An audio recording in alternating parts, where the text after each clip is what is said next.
Hello. Hope you're well. There's a few of you folks already jamming. Anthony, good to see you. Hope you are well. Beard Guy, hope you are well, man. Very good to see your awesome face in the chat.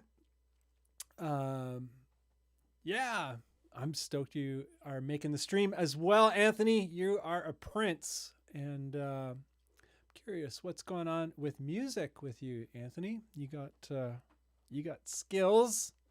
I'm stoked to hear what those skills come up with in 2021. Error, how are you? Hope all is well. Aiden, how are you? Hope you are well. Nick Hill, yo, my brother, my homie. Good to see all of you. I did not promote this stream whatsoever. Kind of had like a last minute hustle, of course. Hopefully that's all going to go away in the coming weeks. I am currently full-time.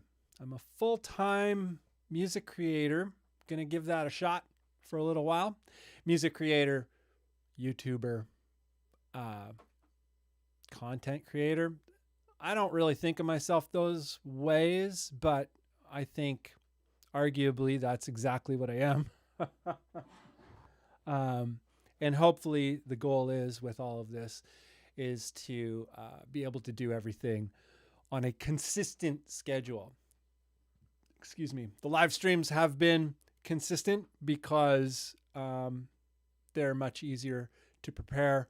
But even still with the live streams, I feel like I'm always racing up to the last minute because there's always other things going on, the day job, all that sort of stuff. So hopefully in the future, we'll be able to have these things planned at least a few days, if not a few weeks out. And there will be ample notification for things and all that. It's going to be an experiment. We'll see what happens. But Mr. Oshosky, how are you? Good to see you. And Yorgel, good to see you. Gunky Zip, good to see you. It's all the raddest dudes are already jamming. Today's topic, baritone beliefs and feelings. I guess before we get into the topic, for anyone who might be watching who is not aware of what's going on here, for the time being, this is called BOD, Bunn on Demand. It's not a very creative title. I typically have much more creative, titles for events, for shows and whatnot. This is not a creative title for a show, but nonetheless, it is the title for this show at the moment. Maybe it will change. It will probably change. But Bunn on Demand, it is a weekly live stream where we talk about things baritone. Sometimes we talk about things specific to being an artist. With the Bunn on Demand stuff, we try to kind of like take the baritone topic into being, an active creator, into being a person who is creating music with these long scale, low tuned guitars. And, we talk about some of the things that might be challenges, some of the things that might not be obvious, some of the things that come up frequently in terms of either questions, problems, or curiosities. And every week we try and do this on Friday nights. And it's, I guess, a little way to ring in the weekend. Friday night party with the Bunn. It is definitely a party for me because the type of social that we get into with the comments is great. Big reminder on the comments for anyone who might be new, who is watching and maybe not commenting, participating. There's no pressure to participate, do what you're most comfortable with, but it is very cool to kind of, use the @ symbol. I'm going to make an example here, @ symbol, and, you just start typing someone's name, Anthony Nieto, Nieto, and it's like, hey, what's up? Brother? Bam. So there's an example, and Anthony will be like, oh, that's addressed to me. Hello, whoever you might be. In this case, it's the Bunn. But you can, in the comments, you can have conversations with each other. You can meet each other. You can help each other out. If somebody is asking a question and perhaps I am in the midst of, right in the middle of a topic, a lot of times I can't see the chat when I'm doing that. So if somebody is asking something and you have a really clear idea of what the answer might be, or you can help out in any way, can just at that person be like, hey, what's up? I think this is what you're looking for. So yeah, conversations in the chat are highly, highly approved. Black Friday, yeah, it's like, wow, this is gray. This is a gray hoodie. And I got black underneath, gray on black, black cap, black hat. Tim Wheeler, how are you? Development of a Void, how are you? Good to see you in the stream. Hope all is well. But yeah, conversations in the comments are, you know, a very good thing. Don't be shy. Meet each other. You all have a whole bunch in common, and you never know where that's going to lead.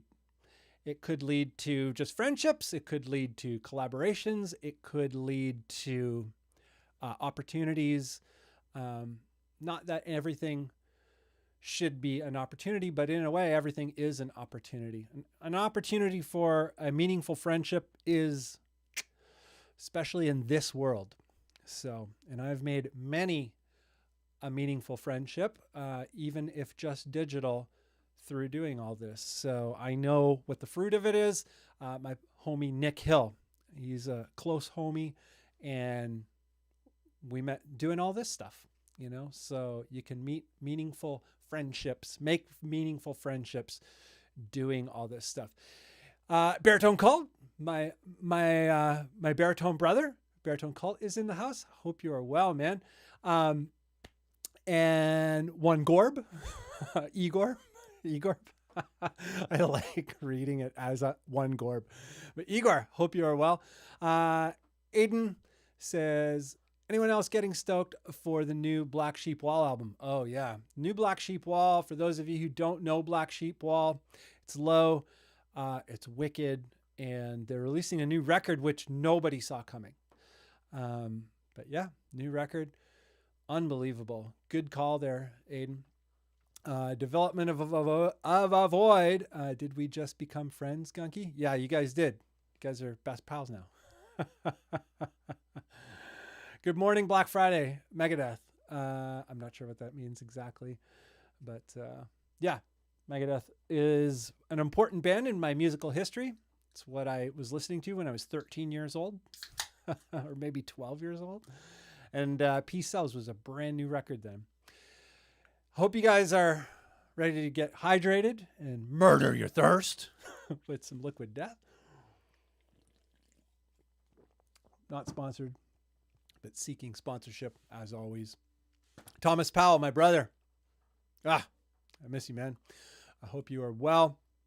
And I hope the Dan Electro, how's the Dan Electro going? Thomas Powell is my baritone brother.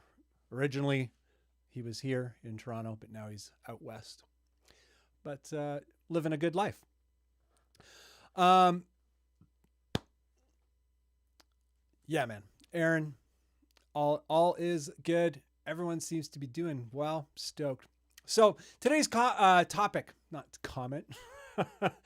Today's topic is baritone feelings and beliefs. And what is that all about? You know, lately I've been paying a lot of attention to like actually diving pretty deep into science and physics. I've always had an interest in science and physics. practical physics as well as theoretical physics, and on the, you know, on the very grand scale and the very micro scale. So atomic physics and, you know, general relativity, all of those things for those of you who know about those things. But yeah, one of the things that I really appreciate about that area of study, the attempt to understand what makes all of this tick, all of this this reality tick. We don't know all the answers, but we have some ideas, a few ideas, let's say.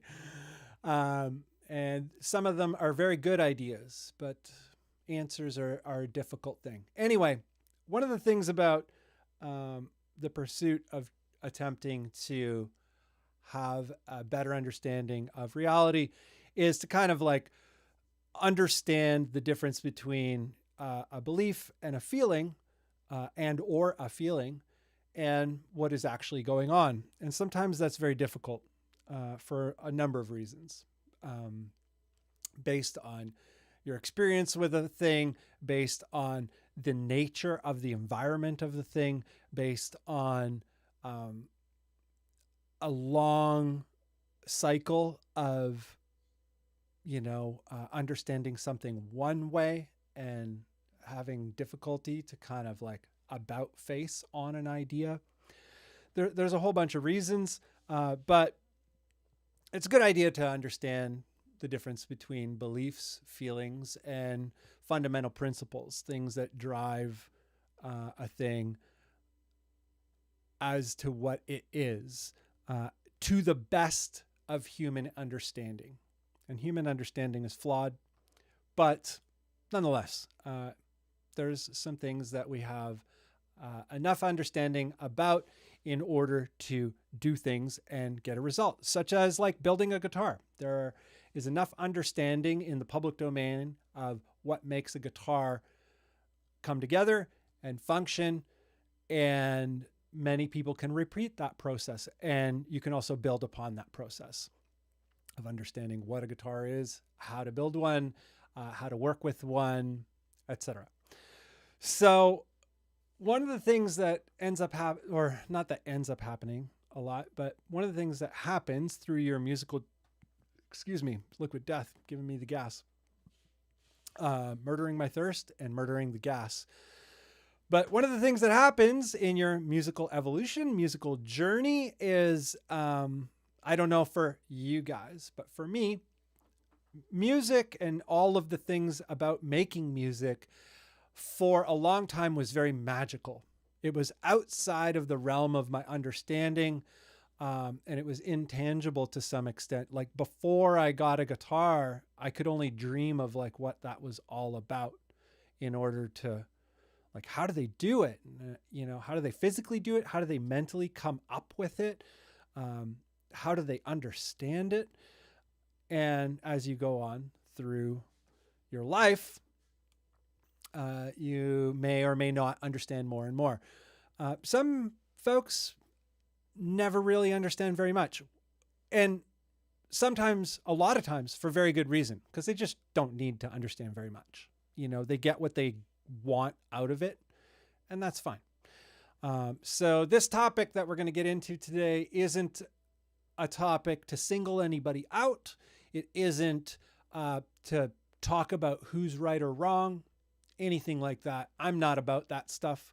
But it is about maybe, you know, developing a little bit more in terms of your perception that might help you understand things from a different point of view, or understand things more wholly or more holistically or more technically or more artistically. Who knows? There's a million ways to understand things. A few more folks in there. Swaffy 101. How are you, homie? Kyle Boone. Hope you are well. And Gear Stuff and Things, my homie. Hope you are well. Brother Steven. Barry Prosser. Awesome to see you. Yeah, good to see all you guys. But yeah, we're getting into it here today. Baritone beliefs and feelings. Like I say, this is not to single anybody out. This is not to call anybody wrong or right. It's just to kind of expand the thinking around some of these topics. And there's a weird saying like there's many ways to skin a cat or whatever. I don't even know what that implies, but there's many ways to do it, I guess. Cosman, good to see you in the stream, brother. I hope you are well. Anyhow, so the magic, when I was young, and maybe even into my later teens, early adulthood, there was still quite a bit of magic, especially when it came to production and engineering and recording and all that kind of stuff. There was still some magic there, but seems like now all the magic is gone. Not in a negative way. It just, everything is what it is, and it's fun to work with it all.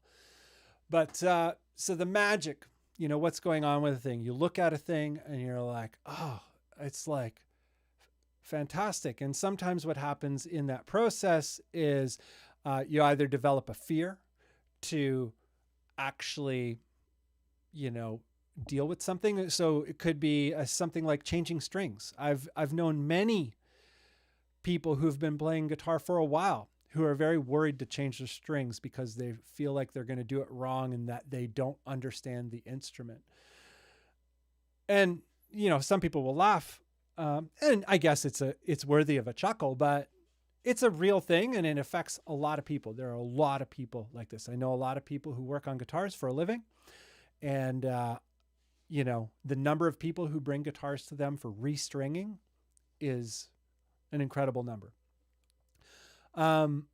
So it's a thing. It's magical to a lot of people. And sometimes that magic invokes a fear in doing the wrong thing and a fear in effing up the system.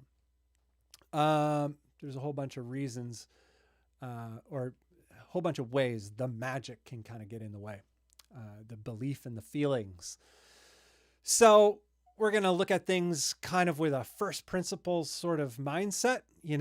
First principles just means like breaking things down to the most basic thing, the basic fundamentals of what's going on. And there's not much that's going on with, guitars. And we're not going to talk about it from a scientific point of view because it's a little too nerdy and the ideas will get lost in talking about things from a point of view of hard physics or hard science. So we're just going to talk about them regularly.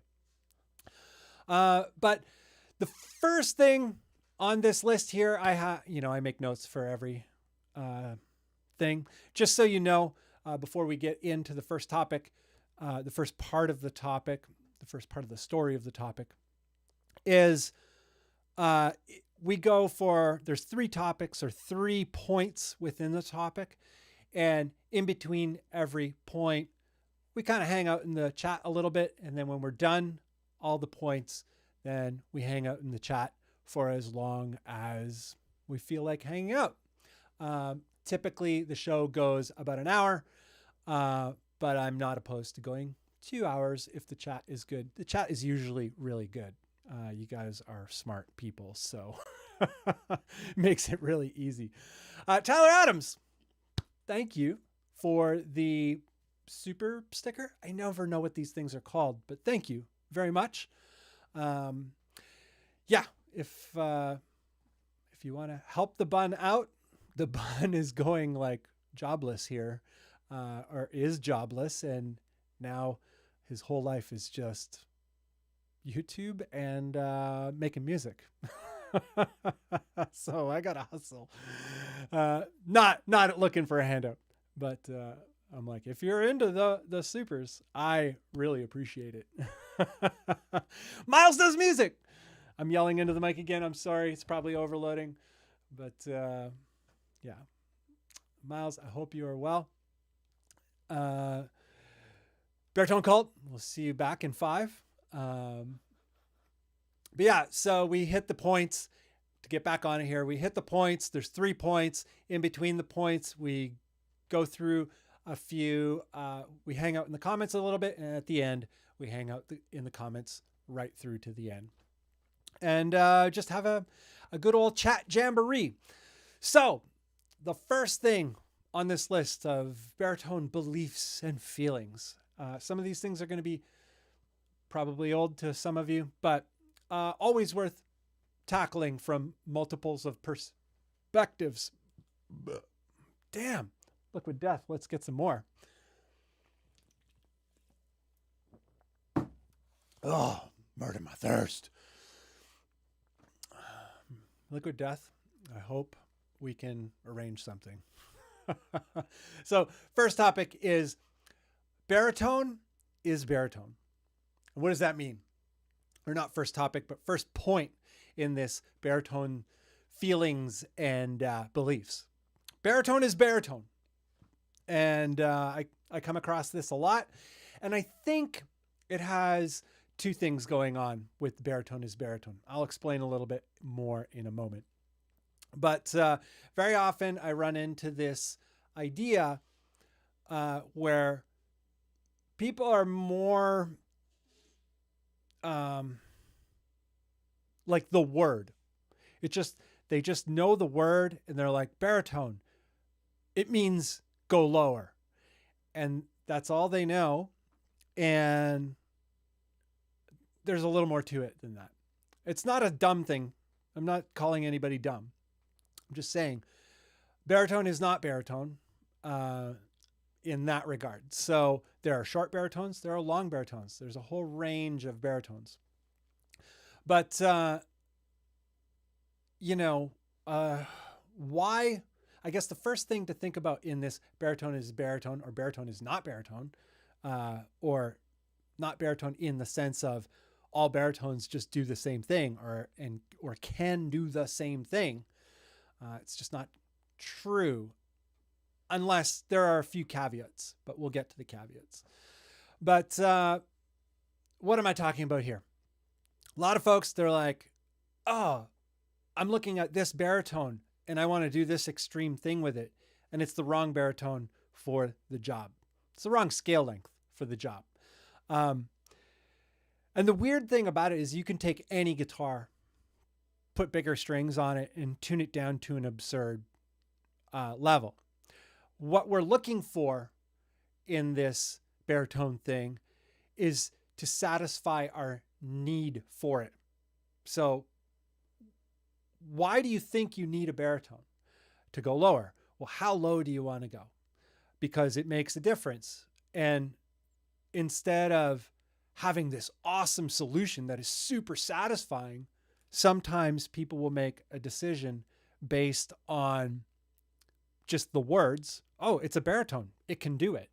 And maybe it can, because you can tune any guitar way down. Is it going to do it well? Probably not. Usually not. Unless you're easily satisfied, that you have like a low criteria of satisfaction with this thing, which is perfectly fine. There's no reason why that's off the table. But if you're like, I want to do this thing, let's say like Humanity's Last Breath.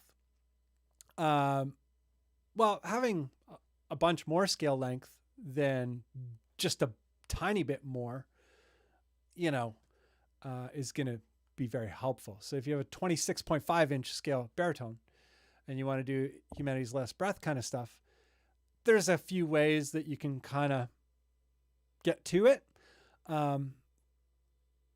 Humanity's Last Breath may not be a great example because they kind of hang out down at the lower part of the fretboard. They don't actually need super long scales. And their sound is so gnarly that a little bit of detuning and a little bit of sketchiness probably adds to their gnarliness. So maybe they're a bad example, but they tune super low. They tune down to low E standard, E1 standard. So if you have a 26.5 inch scale baritone and you want to do that sort of thing, but you also want to kind of use more of the guitar, it's not going to work out very well. And until you know, you don't know. But it's a real bummer to opt into a system that is the wrong system for your desire, and then you're stuck with it. Or it's a bigger problem that you got to now get rid of the guitar and flip it, and you're not going to get as much as what you spent on it, because a lot of these baritones don't retain their value. Some of them do. Some of them escalate absurdly, but a lot of them don't. So I'd say maybe half of them do and half of them don't. Hard to say. But yeah, just it sucks to make a worse problem for yourself, to get the one that isn't going to do what you want to do to the best of its ability. So going, backtracking a little bit, it only matters if it matters. So what I'm talking about here is being disappointed. Well, you're only going to be disappointed in getting the wrong thing if a couple things really matter to you. So higher level of tuning accuracy and maybe performance. And what is tuning accuracy? Tuning accuracy that we're talking about is, let's say you want to tune down to low G standard or low F sharp standard, or maybe even drop. Doesn't even matter. But let's say also that you play intervals like, I have guitars here. This here is a short baritone. This is a ESP Viper or LTD Viper. But what I'm talking about is wide intervals. So let's say you want to play stuff up at the 12th, and you want to play these wide intervals. Well, a longer baritone is going to be more accurate in terms of those things if you're going to pedal off of the low string. And just less tuning issues. The guitar will intonate easier, better. And you'll be able to go lower if the guitar is longer and the tuning still be good. So if that's important to you, you need to know about that. Like if tuning and being able to access those things and them sound good matters to you, then you need to know about it. But like there's a lot of people where it doesn't matter to them, or they play in such a way, in a selective way, where they can kind of play around it. And that's another topic. We're going to get into that part, or that's another point. We're going to get into that part later. But yeah, does it matter to you? So why do you think you need a baritone guitar?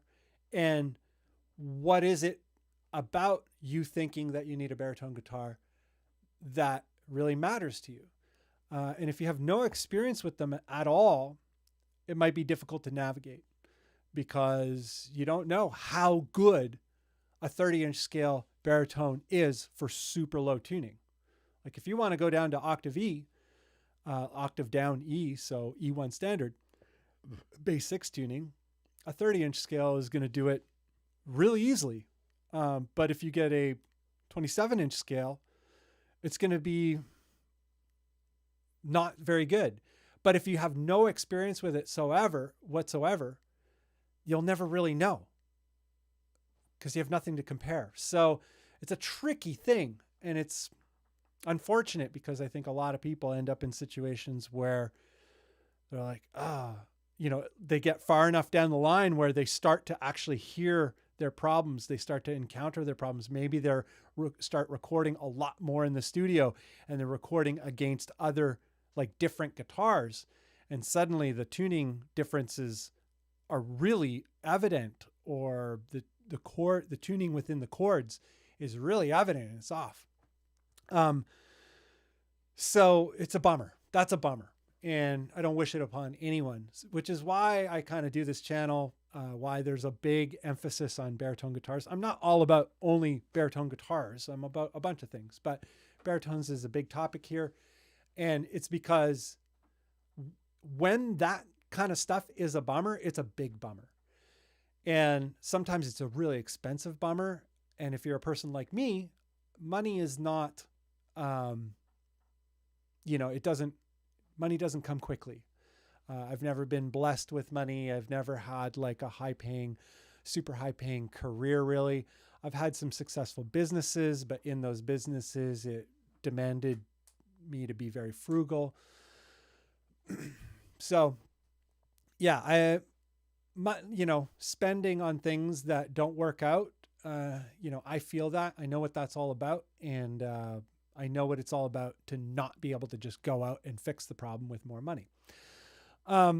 So yeah, don't want, I really hate the idea of people ending up in a situation that they're not fond of. So if you are in the boat of kind of not really caring, or the thing that you do doesn't really matter so much.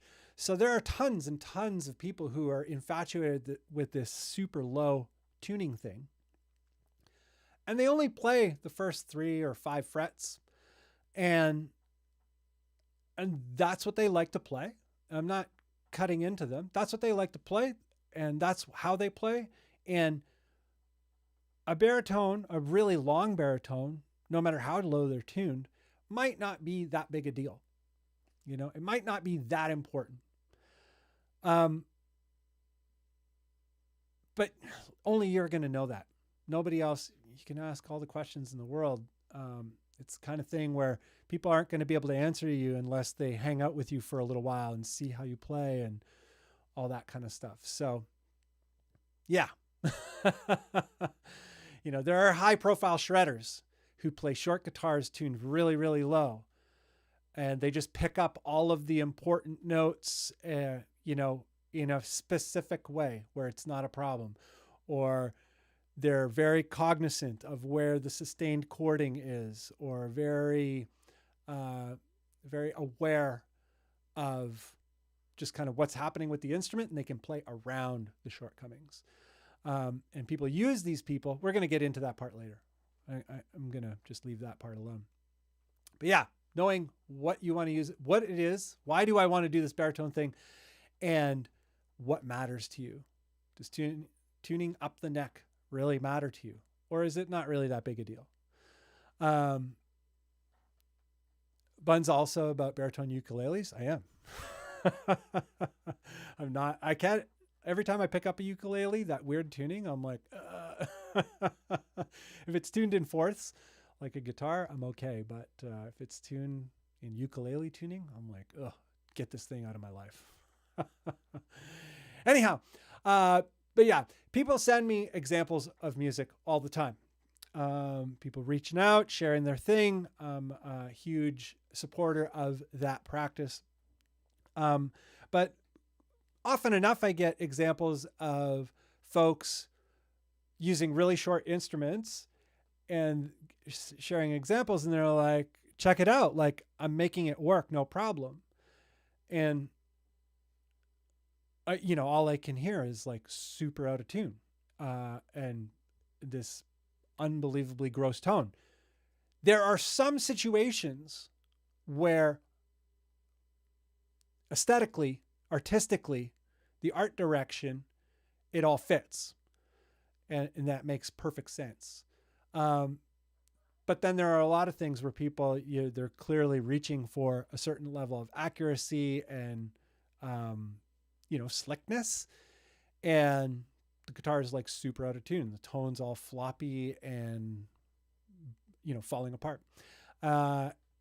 And once again, you don't know until you know. And sometimes it's just a matter of kind of playing long enough with a thing until you kind of develop the hearing for it, the thinking around it, all that kind of stuff. Like, I have some musician friends who are in fact tone deaf. Some of them know it, some of them don't know it. And a few of them that I'm thinking of, completely tone deaf. The one friend that I know that he knows that he's tone deaf, he really relies on a tuner. He has a really hard time, distinguishing between tones. So he can't really hear tuning very well, but he knows this and is very diligent with a tuner and, mindful of what's going on. It's like, am I in tune? So going inside, it's sometimes a good idea to, ask those questions about yourself. How well can I hear tuning compared to other people? How much do I rely on a tuner, or do I not rely on a tuner? And maybe I don't even know the difference if I am completely out of tune. I don't know. There was definitely a period of my life when I was younger and learning guitar that the guitar could be quite a bit out of tune. I didn't own a tuner for like, I don't know, 15 years. Of the first 15 years of my guitar playing life, I tuned everything by ear. So yeah, I didn't really have a strong ear for it, but it developed over time. You hear things over and over enough, eventually you hear it. But yeah, does it matter to you, and what matters to you? And getting good with that is important if things do matter to you. Because once again, going back to the bummer, you don't want it to be a bummer. I don't want it to be a bummer for you. It just sucks. I've made a lot of videos about the scale length thing. If you're curious, like, okay, well, how do I choose? Well, I've made a few videos about it. I wonder if we can go to, I was looking at them earlier. I'm like, what videos did I in fact make? And bam, let's see here. Bam, that works. Yeah, so this one here, 6 baritone guitars, scale lengths, a rough guide. This is the first one that I did. And it just kind of hops through, and it's literally a rough guide. It's just kind of like, if you're in this ballpark, you're probably going to have a more positive experience. Some people take it as like, I'm trying to tell them what to do. I'm not. But if you're looking for better results, kind of going with this guide will get you closer into the ballpark of a more satisfactory end result. And that's all it's about.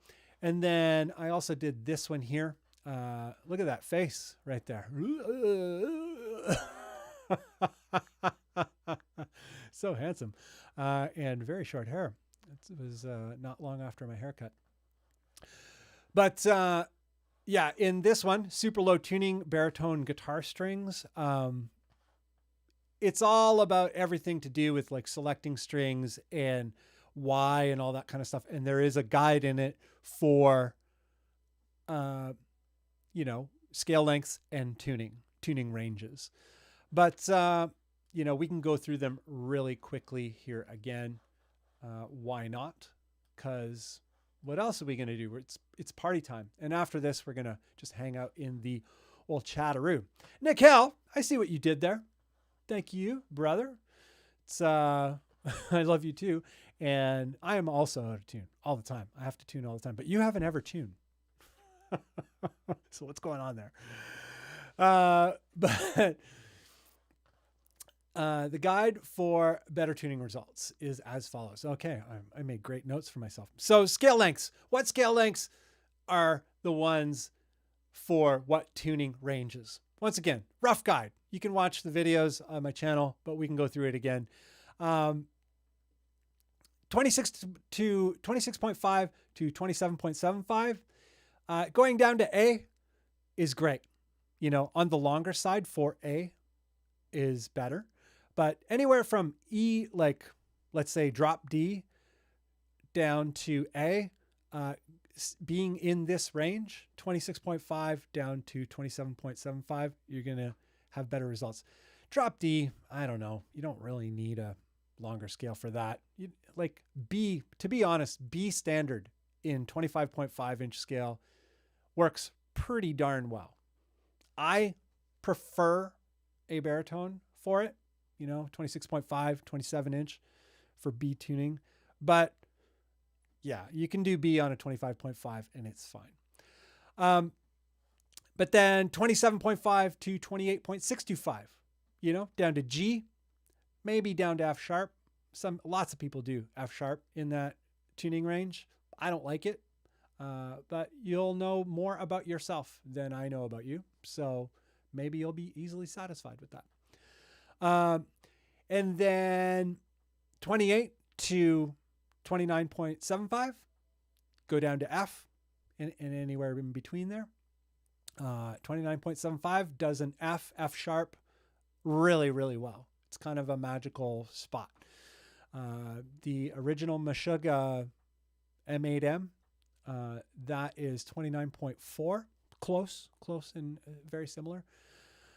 But then 29.75 down to 30, you can go down to low E standard, maybe drop D.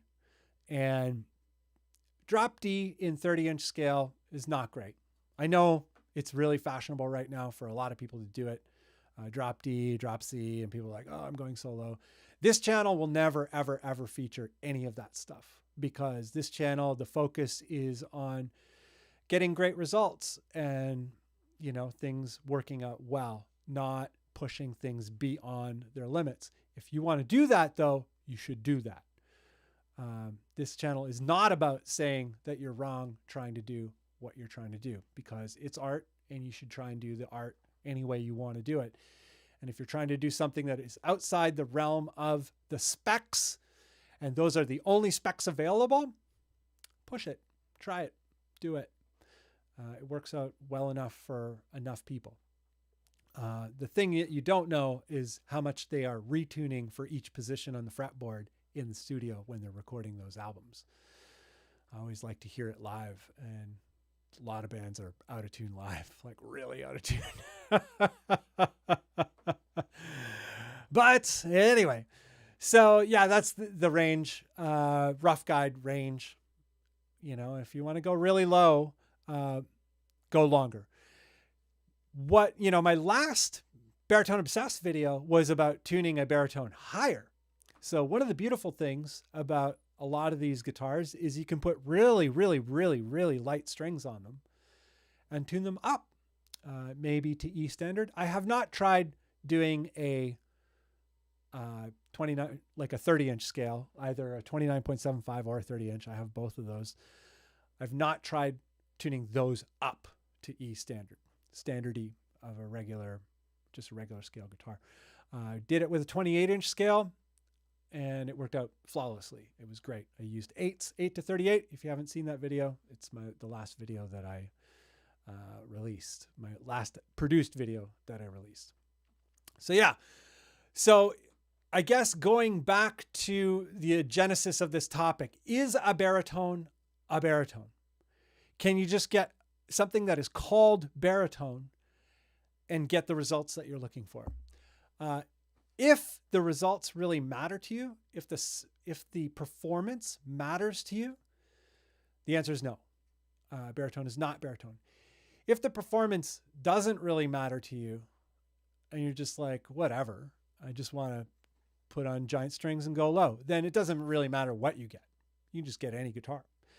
And yeah, nobody's business to say that you're doing it wrong.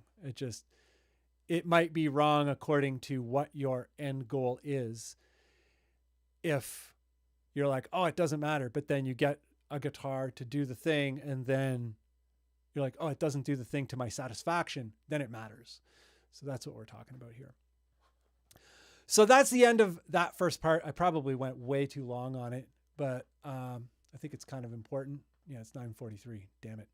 Mansfield. Baritone Cult Channel is a killer channel. Yeah, by the way, there's a couple baritoners in this stream. If you're not aware of Baritone Cult Channel, search Baritone Cult, and that is a cousin, a pal, a homie channel, and also Gear Stuff and Things, also a baritone channel, a homie channel, and check that out. And they are both in the chat, generally speaking. Nick Hill also has quite a bit of baritone content, even though he doesn't, kind of push his channel as a baritone channel. There's quite a bit of baritone content there. We had an episode all about all the secret baritoners. But yeah, so I'm curious what you guys have to say about all this. I haven't been able to see the chat. Bam, bam, bam, bam. Cosman, he has 2 Warmoth necks. Love them. The EVAH76 build. Oh yeah. Yeah, the Warmoth makes beautiful, beautiful things. Man, super amazing. So Ian Gorey, how are you, man? Hope all is well. Cosman, I don't know if I said hello, but I'm saying hello again in case I didn't. I think I did though. But yeah, Ian, I hope you are well. I've tried standard E1 on my Gretsch, and I'm not a fan of it. I'll just stick with drop G on it. 12 to 62 is kind of loose, but doable. Right. Yeah, I've run into this a few times, folks being like, oh, because Loathe does it, and a couple other bands are using the 29.75 inch scale guitars to go below, like E, low E standard and below. It's not for everyone. It's definitely not for me. It's definitely not for you.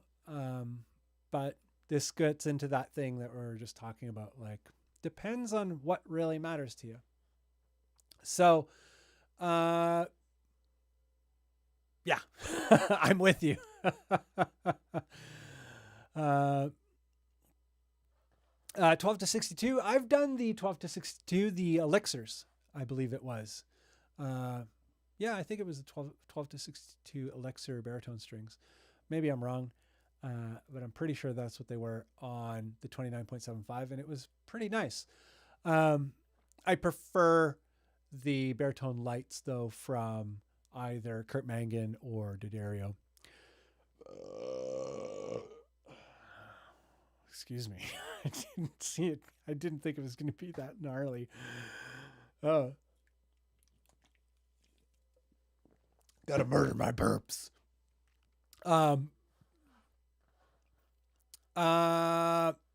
So development of Void says I tune 27-inch scale to standard, feel more in control with leads.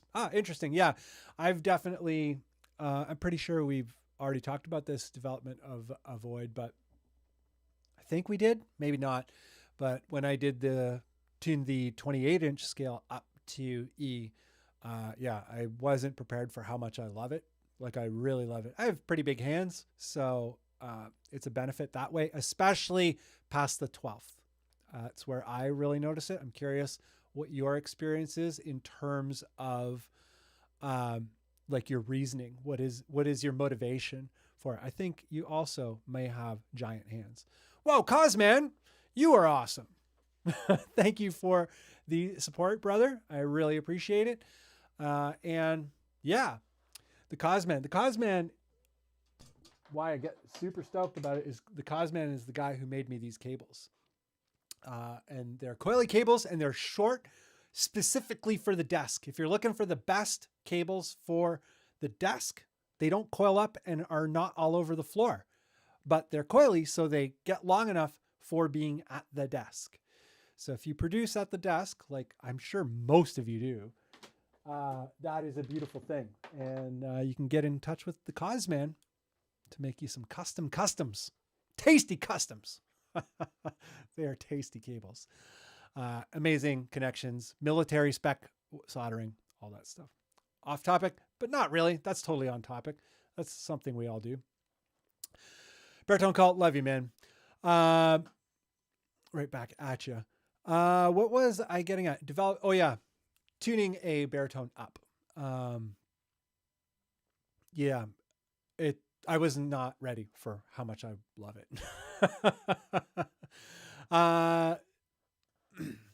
Tyler Adams running 12 to 58 string joy baritone signatures on a SRC tuned to G standard works great. Yeah, isn't that a beautiful thing, Tyler? The 30-inch scales with like in G, you can use such light strings. It's crazy, especially if it's hex core strings. You know, if you're using, let's say, the Ernie balls, I don't think the Ernie balls are hex core. It's a guess, but I don't think they are because they feel really slack. Hence slinky, you know, that's their whole thing. I'm not going to fault them. Their whole thing is like to be slinky. But yeah, 28.5 has been perfect for baritone cult. Yeah. 28.5 is an amazing, scale length. 28.5, 28.625. That for me, for G standard, is kind of like, I think, my favorite in between. For some things, I prefer it longer. For other things, I prefer a little bit shorter. But that 28.5, 28.625 for G standard is like, oh, the magic for the Bunn. What am I missing here? Beard guy, thank you. Just for that gnarly burp. Is that what we got to do now? We do like gnarly burps. Is that how, maybe that's how I'm going to fund this whole Bunn thing going forward now that I don't work a job. Very interesting. I got to think of something. Ian Gorey says Elixir is 12 to 68. I'm talking about the Ernie Ball Mammoth Slinky set. Oh, those are only 12 to 62. Right. I have some of those in the drawer. I haven't looked at them for a while. So Thak would like to make a project guitar out of an Ibanez. One of the things about the Ibanez is some Ibanez neck pockets are actually to Fender spec. I cannot tell you for the life of me of which ones because there are so many, but there is a way to find out. And if it is an Ibanez with a Fender spec neck pocket, you can actually adapt a, whatchamacallit, a Warmoth neck to it. The only thing that is weird or is that is uncertain is where Ibanez positions their neck pocket in relationship to the bridge. And that may be the weird point. So using an Ibanez as a project guitar, if you want to increase the scale length by using a conversion baritone neck, may be tricky. That's, most people will go with a Fender spec body and neck pickup so that the bridge is in the right place in relation to the neck pocket. And it has to be, here's another thing. If it's a Fender spec, it has to be a 25.5 inch scale Fender spec and not like a Mustang, which is a short scale Fender, because a conversion neck won't work for that either. It's all very tricky, but I'd love to hear, Thak, about what you'd like to do with your Ibanez project guitar. Maybe you don't want to change the neck at all. Cosman, the cables do have good mids. He's saying, he's remarking, because Cosman tests all of his cables in every specification you can dream of, and also does like audio sampling and all this kind of stuff. He takes you through the whole process. But yeah, the cables do have like a nice rich upper mid. They're a little bit more open than if I immediately switched the cable. I'm like, oh, it's a little bit duller. In an area that I notice. Maybe it's placebo, but I don't think so. Thak, coily cables, yeah. Coily cables always. Anywhere possible.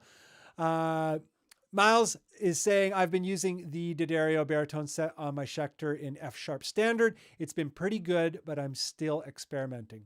Yeah, it's very new for you, Miles Does Music. If you guys are interested in knowing more about the Schecter C6, there's a lot of questions. I get a lot of messages, people asking about that guitar. It's their Schecter's 30-inch scale guitar. It's a bass 6 idea, but it has regular humbuckers in it. And it's a really well-made guitar. And Miles has one. Miles Does Music. Look him up in the chat here. And he did a video on it, a pretty in-depth video on it. And he's got the video that is well done, but he also, he's a guy that likes to talk and make friends. So, because that's what we do. We are the Death Crew. The Death Crew likes to make friends. But Miles has that guitar, and anyone who's interested in the Schecter C6 talk to him. I don't have one, and I have no access to them, and other than buying it blindly. I've actually talked to Schecter. I've attempted contacting Schecter, probably too early in my YouTube life, about that guitar, and no response. So, yeah, Miles has one. Just talk to him. Gunky Zip, thank you. The Baritone tip jar. It is a good tip jar. Thank you very much, brother.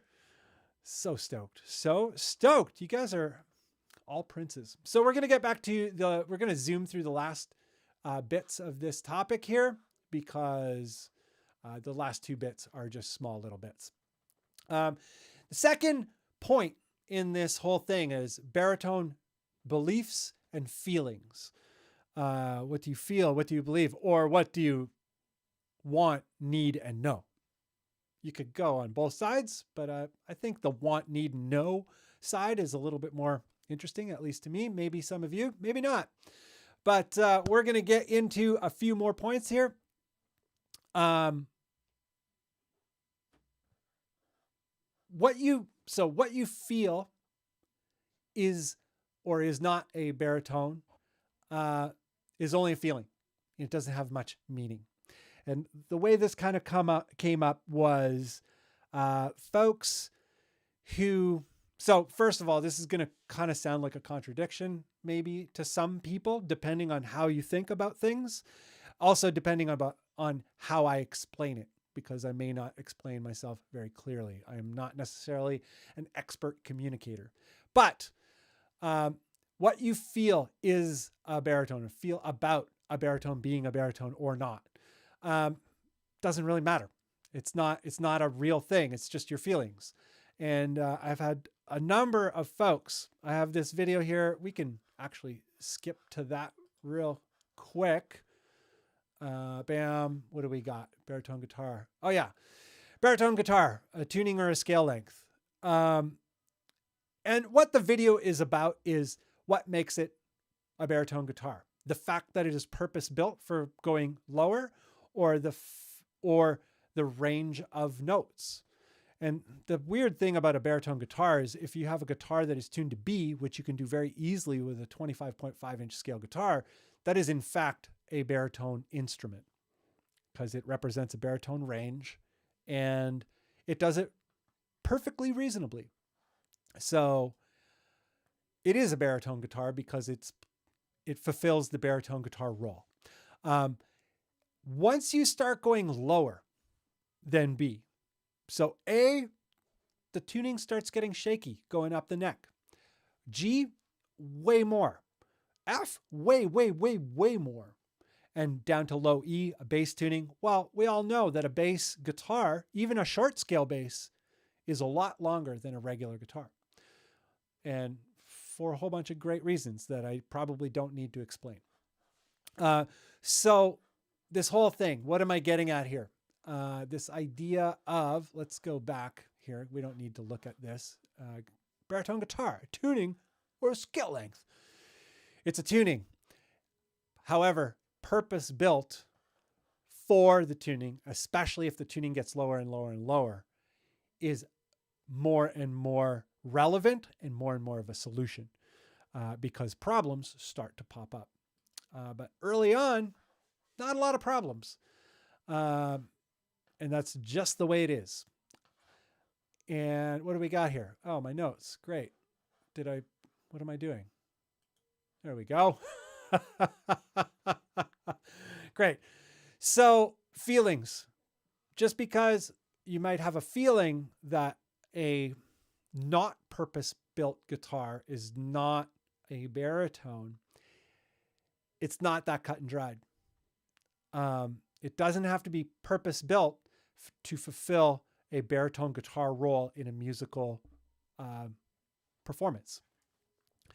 However, it helps greatly if it is purpose-built for a baritone guitar, if the pitch starts going even lower and you want better and better performance. The side thing is, if you have a purpose-built baritone guitar, even for B, you can run really light strings And typically the tone should be a lot more like a regular guitar. If you want that big ringing, big mids kind of sound, lighter strings is where it's at. The bigger the strings get at a short scale length, the more and more dead things get. And the sustain also starts to diminish. There is an optimum vibrating tension for the mass and length of a string at a specific pitch. And I'm not going to get into that because it's very complicated and I don't know how to dumb it down so that it's just a conversation. So we're not even going to go there. But yeah, the fix, if, you know, tuning is an issue or the size of the strings is an issue, is add scale length. But yeah, baritone is a tuning range, is a range of tones. It is not a purpose-built thing. However, purpose-built things achieve it better. When it comes to certain instruments, it has to be purpose-built. So an alto and a baritone saxophone. An alto saxophone will never play the low notes clearly or really at all. You can kind of like flubber low notes on an alto sax, sort of, but you're not going to get the notes, you know? So in certain instruments, it has to be purpose-built. But with a guitar is like, the reason why it's probably the most popular instrument in the world is because it's so versatile. And this is another area where it is very versatile. So it does, the construction does not specify baritone in this case. However, there is a strong case for purpose-built in many cases. But it's very important to know all of the variables and know what's going on with all of that. Because yeah, whatever you feel about it doesn't matter. It's just your feelings. It is what it is. It is a range of notes, and how those notes are represented. There's a bunch of ways to go about it. But in terms of a 25.5 inch scale guitar, it does not have to be purpose built to represent that range in a reasonably good way. You want to go lower? Yes, you've got to start purpose building things if you want good results. So that's it for that one. A pretty boring one. Or maybe exciting. Maybe it sets off your emotions. Sets off my emotions. I don't know if you can tell how excited I am. But we're going to cruise through the very last one here. I'm going to just catch up with the comments, what you guys are feeling. Like you shared in that range, it's a music range. Scale length helps it keep it equal tension. Nick Gundy, you're bringing it. You're bringing it. You know it. Yeah. Barry Prosser. Bunn, have you ever converted a bass into a baritone guitar? Interesting topic to bring up. Good timing. I can't really talk about it right now. Oh, William. What the heck? Thank you so much, William. I usually watch these while trucking over the road, but I'm glad I caught this one live. I guess you're a trucker. I'm just kind of trying to take that in. You can watch them while trucking or maybe while you're on a break. I hope maybe you're an amazing multitasker. Caught this one live. Love your channel. How low would you tune an acoustic baritone 27.75? I think you could get good results in G, like good enough results in G, or maybe A flat if you're finding G to be not great. One thing about acoustics when you tune them down, even in baritone scale, is the sustain is a lot more of a challenge with acoustic guitars. I don't play a lot of acoustic guitars. Someone to talk to, William, about acoustic baritones would be Stephen Barton. He runs Gear Stuff and Things. He's often in this chat. He's probably in this chat somewhere. And if you connect with him, he owns at least one and may have had even more experience with more of them. Another person in this chat stream that has quite a bit of experience with baritone acoustics would be Jason Oshosky. Jason Lucas. Hey, Jason Lucas. Another Jason in the stream. I hope you are well. But where is Jason Oshosky? He's in there somewhere. If you kind of backtrack, you can connect with him. He's got at least one or two baritone acoustics as well. But yeah, 27.7. It's probably 27.75, possibly. Not sure. But yeah, you could probably do G on that and it be reasonable. Obviously the open string will sustain a lot, but if you fret the low string, you may have a challenge with sustain the lower you go. Not sure you're gonna. Every guitar, some guitars perform better than others, but that is a common side effect. But thank you very much for the tip jar. And yeah, it goes a long way, a really long way, especially in my new lifestyle of being only an artist. Highly appreciated. Thank you. If only the HD had IRs, the Pod HD, well, you can just use an external IR loader. You could use the Pangea by, who are they? They make the small stone head and all that kind of stuff. They make a loader, like a very inexpensive IR loader. There's a couple pedals that you can use external IR loaders because the HD tones are actually pretty good still. Like, I don't know. I don't find them a bummer in any way. But yeah, there are external loaders. And if you're using it in the DAW, you can just use a software IR loader. What else we got here? Anthony Nito. Holy jumping Jerusalem. Those are, you guys are so very nice to me. Thank you, Anthony. Cheers to baritones and Friday chats. Yes, baritones and Friday chats are awesome. I'm not going to lie. I look forward to it in a massive way. The two, like I do the live stream with Nick on Wednesday and this live stream. And prior to doing live streams, I was worried about them. I didn't realize, the sort of friendships and the friendliness and the cool hangout that it is. It's a great hangout. At least it is for me. I hope it is for everyone else. Am I rambling? So I got a few more, one more last little bit here to cover on the baritone feelings and beliefs.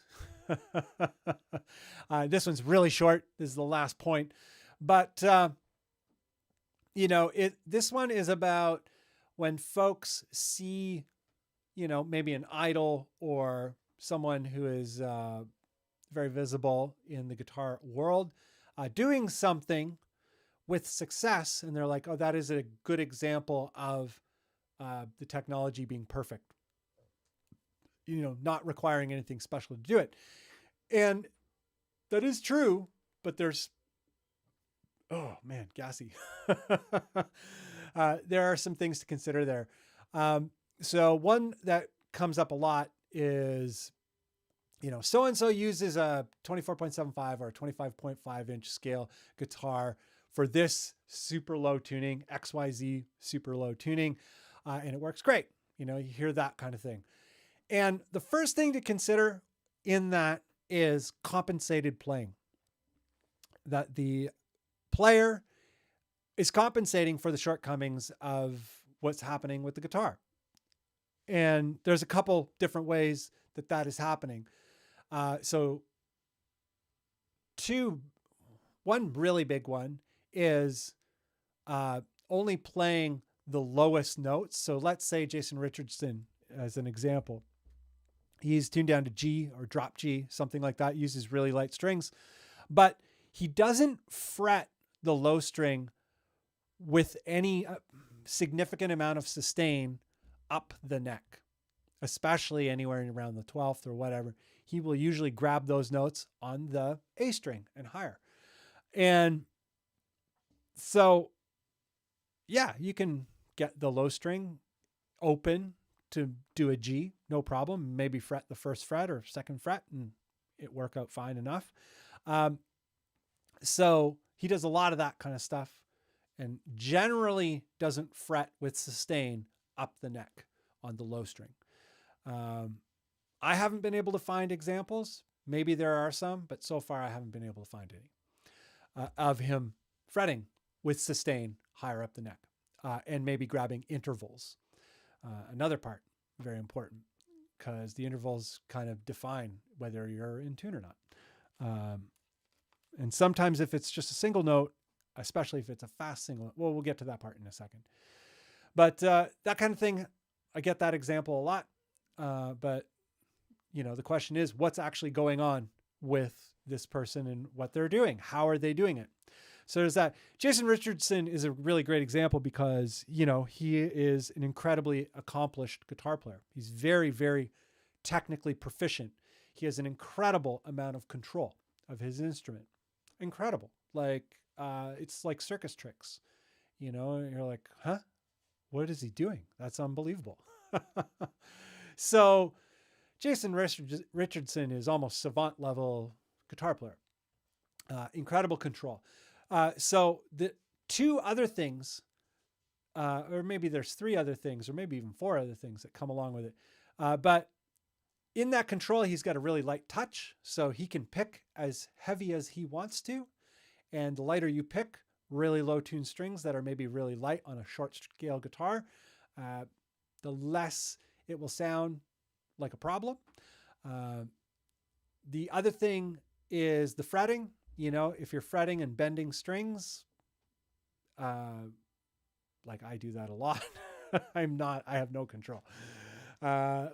And nothing even approaching, not even in the same universe as Jason Richardson. That guy is like athlete level guitar player, but he has a lot of control, very light touch.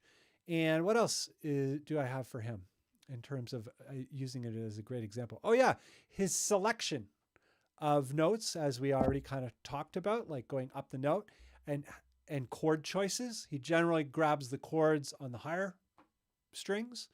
And yeah, he's very selective of where the sustained notes are, fretted sustained notes.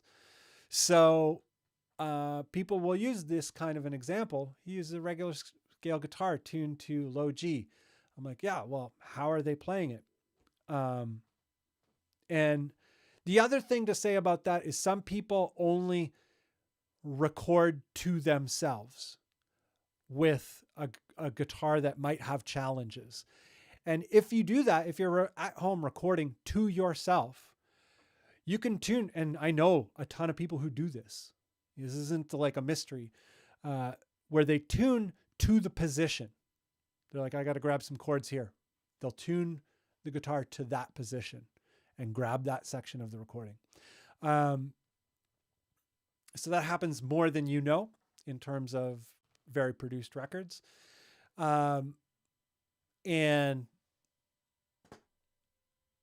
especially when there are serious tuning challenges and there are no other guitar resources. So yeah, there's that stuff. Scale length, da-da-da-da, da-da-da-da. Jason Richardson. Another thing that comes up a lot of times is Bring Me the Horizon. I don't know his name, but the guitar player from there uses a Les Paul tuned down to G, drop G, I think. Uses really, really big strings, an 80 on a Les Paul. Imagine like a super short Les Paul with a string that big and how dead it would be. Anyone who knows what I'm talking about knows what I'm talking about. Just like, oh, no thanks. But that's what he does. And, you know, they make records and they're successful and they're touring the world. But if you listen to the music is very simple. you know, there's not a lot of flying around, a lot of low first position chords. Yeah, doesn't really matter. And when he goes low, he just plays the open string.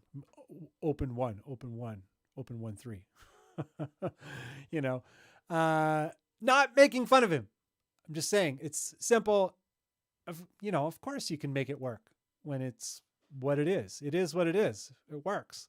And if you play that way, or you want to play that way, that can work for you. If you're happy with that big of a string on that short of a guitar and all that kind of stuff, not a big deal. Some would think that an 80 gauge string on a Gibson Les Paul is really, really high tension. It is going to snap the neck. I hear that all the time. I'm like, it's tuned down to G. The tension is about the same as just a regular E string in regular E standard. Might even be less. But it's about the same. So it's not a good feel, but if you like it, then it doesn't matter if anybody else dislikes it. So there you go. That's an option. Another thing is the very last thing here. Humanity's Last Breath. Humanity's Last Breath, they use baritones. They use 28-inch scale baritones, sometimes 27 or 27 point something. They use pretty short baritones for how low they tune. They tune down to low E standard, like E1 standard, or maybe it's drop E. I don't actually know. I don't follow the band. I have heard them a few times, and I like the guy, like the main guy who was in Vildhjarta. He's the drummer in Vildhjarta. He's also the guitar player in HLB. And I just like what he's all about. He's a really creative guy, and I like his story. But you know, I don't really listen to the music. Like, you know, I don't rock out to it. I don't put it in my player and rock out to HLB, but I've definitely heard a lot of it. I do like Vildhjarta quite a bit. The riffs in Vildhjarta and the rhythms, awesome. Vildhjarta. I don't know. I'm not Swedish. If anybody's in there and is Swedish, help me out. But, oh, what are we going here? I'm losing my spot. But Humanity's Last Breath, what's going on there? They play a lot of like down the neck, way down the neck. And it doesn't need to be super accurate. And if you've ever listened to HLB, it's gnarly. Their tunes are gnarly as F. And is their stuff being about super precise and like perfectly in tune clean? Like clean, not tone, clean, like precision? No, it's about being gnarly. And it's gnarly. Like they have achieved like a whole new kind of genre, it seems. Like I like what they're doing. I think it's cool artistically. And so people will use that as an example. Well, HLB does this. I'm like, yeah, but it has shortcomings. So I don't know what your example is. But in the case of this band, shortcomings are not really a shortcoming, you know? So the context is important, I guess, is what I'm saying. Your feelings around it don't matter. The reality of what's happening is the only thing that matters. And either you're okay with it or you're not okay with it. And that's it. It doesn't really matter. So that's the end of this topic. Baritone beliefs and feelings. I hope it wasn't too much of a letdown. I try not to get too technical in these. I try to keep it more of a conversation. Every now and again, I end up with a thing. I'm like, oh, this would benefit like some technical stuff, but it's not good for, I don't know, conversation, hanging out. But anyhow, we're getting straight to comments. It's going to be Commentville. It's 10:19. And with the comments hanging out here, we will go to at least 10:30. And if it's great, we'll go to 11. And it's great. So I'm going to go back a little bit and just like see if there's any comments that are good. Hope you guys are all good. And also I'm going to look for folks that I haven't said hello to yet. I see Benjamin is in there. Hello, Benjamin. I hope you are well. But Jimbo Collins, hope you are well. Who else have I not said hello to?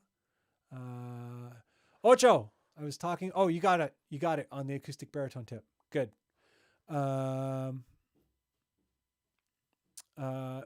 Nikhil, how are you doing? I hope you're well. Just got to say hello because I don't think we had any conversations today. We usually have conversations every day. We'll have one after the show, maybe. If you have time. You're probably hanging out with the GF, the wifey. William, I haven't said hello to you. Hope you are well. Or maybe I have. No, I haven't. William, hello. Anthony Nito, hello again, just because you're such a prince. Hope, they're not running you ragged there in the Bandless forum. Bandless, what is it called?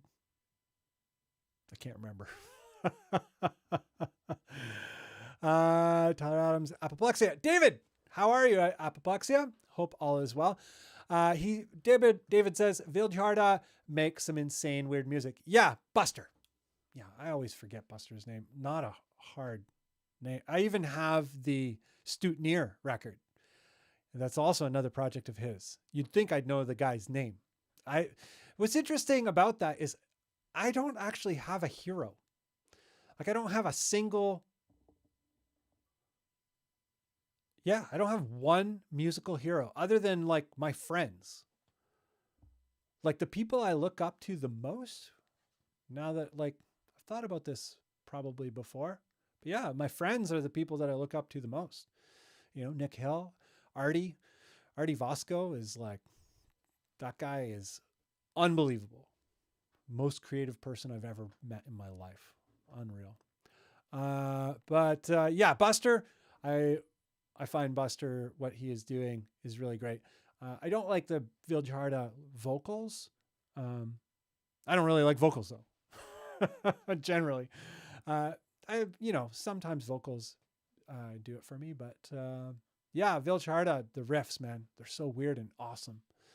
Awesome. But yeah, they're not my heroes. Now that I think of it.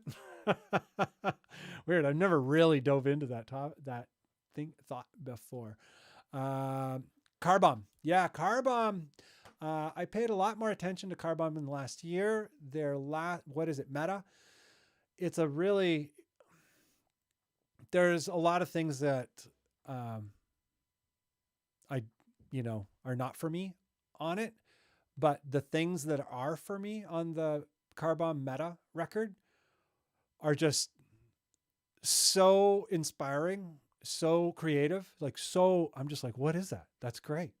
And it's weird because they'll do these unbelievably creative things alongside these things where I'm like, they don't sound like they belong together.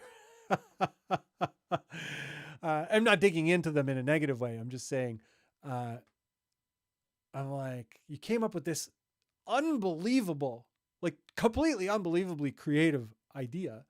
And then this other thing that is the complete opposite, seemingly the complete opposite. But yeah, it doesn't even matter. I find with things like that, like people who are unbelievably creative, even if it's just sporadically, doesn't matter. It's awesome. You're just awesome if you're super creative and pushing the boundaries, pushing the comfort zone of the listener, all that kind of stuff. I just love it. I think it's awesome. Development Avoid. Are you taking off? Oh, peace. You guys are just saying hello. I think. Whoa. That was wild. Brian, how are you? Hope you are well. Oh, you're another Wisconsinite, hey? Nice. Bunch of Wisconsiners in the house. Barry Prosser, Brian, and Nick Hill. Wisconsin represent. I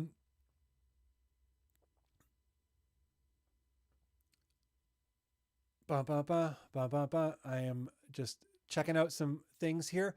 Cosman says, is there a Bunn coffee mug yet? Have 2 Nick Hill coffee mugs, need a Bunn 15-ounce mug. I will make a 15-ounce mug tomorrow. I promise.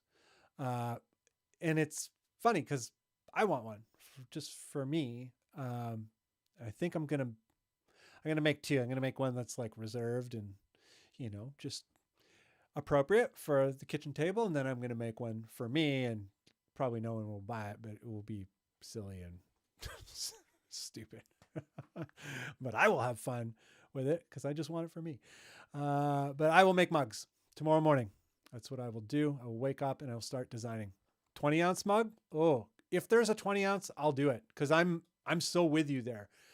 I don't know who else is all about the coffee. I'm all about the coffee. I try to kind of every now and then go off of coffee, and it just goes horribly. I just love coffee. I drink it black, and I'm a huge drip coffee guy, but I want quality drip coffee. Let's be real. Like, it can't be Nabob or Folgers. However, if I'm in a pinch and there's no other option, I'll take Nabob or Folgers. But I'm usually into, you know, the local neighborhood roasters and all that kind of stuff. And I just love it. I love that coffee. But yeah, 20-ounce mug all day long. You know, just keep it at the 20-ounce mark and just like keep topping it up. Cosman, we're going to make some mugs. We got to get some Cosman mugs. Development of a Void. Thanks for the inspiration and knowledge. You and Nick and the Discord community. Yeah, the Discord community is unbelievable. I will be there actually tomorrow morning. I'll be hanging out there tomorrow morning while I'm doing my design and drinking my coffee, drinking my 20-ounce coffee. And I'm going to be doing some design stuff and hanging out in Discord. So I'll also be hanging out in the Baritone Obsessed Facebook group. But there is a Baritone Obsessed section in the Discord. I don't have the link ready. Damn it. Sorry, Nick Hill. I kind of raced to the finish line. The link that I have here is expired. It's from my last live stream, and they expire in 24 hours. Anyhow, I thought I was ready. I'm not ready. But yeah, there's a Discord. Hit Nick Hill up if you want to gain access to it. He's in the stream right now. Nick Hill is another person. Also, Anthony Nito and Apoplexia are moderators, so they can also help you out with getting a link to getting in. So if you're interested in the Discord, Apoplexia, Anthony Nito, and Nick Hill, they are all gatekeepers. If you want to hang out in our Discord, it's a chill place where people talk about smart things. It's the smartest.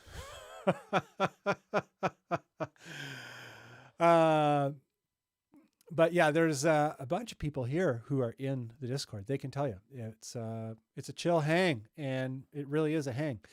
So Apoplexia says, the Bunn, have you tried Canadian drip coffee makers? They are from TO. I have not. A Canadiano. I have not. There's a coffee shop right across the street from me called Ella's Uncle.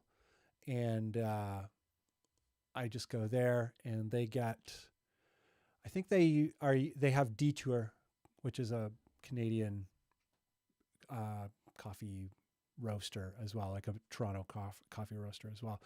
But I've been on that tip lately. I also really like, oh my gosh, I'm blanking so hard. Sometimes I blank on my best friend's names. Like, I'll be hanging out with a friend at like some function, obviously not this past year, but in the reasonable past, like not too long ago, I'll be hanging out with like my pal Jay, and someone's talking and I need to introduce him. And for some reason, I'll just like in the moment, fully blank. I just can't think of the guy's name. It's random. It's like, it happens rarely, but it happens often enough, a couple times a year. But the rooster, this guy Jay I'm talking about, he actually works. He manages the Roosters. Rooster is another coffee place here in Toronto that I love their coffee. I love it. They get it roasted by someone else. I'm not exactly sure. David, but I'd get a mug for tea. Yeah, I've been rocking the tea as well lately. Been doing spiced licorice, loose leaf, and a little bit of local honey. Put some local honey in there. Talking about all kinds of hippie stuff right now. But it's tasty. Development of a void. $6.66. Amazing. Bigger mug, they're made from Ontario woods with stainless. Oh, I get what you're talking about. Apoplexia. It's a coffee, it's an actual machine, a drip coffee machine. I'm going to look into it because that sounds like something I'm into. I'm going to just copy it and paste it into a note thing here. Bam. And Control A, Control V. Great. What time is it? 10:31. Okay, we're doing good. Are you guys feeling good? Jay and Silent Bun, Cosman says. Yes, Jay is and Silent Bun would be that, except we talk way too much. No syrup. Yeah, definitely syrup. I live in Canada, so maple syrup is everywhere. Like maple syrup is just dripping out of the walls because it's Canada.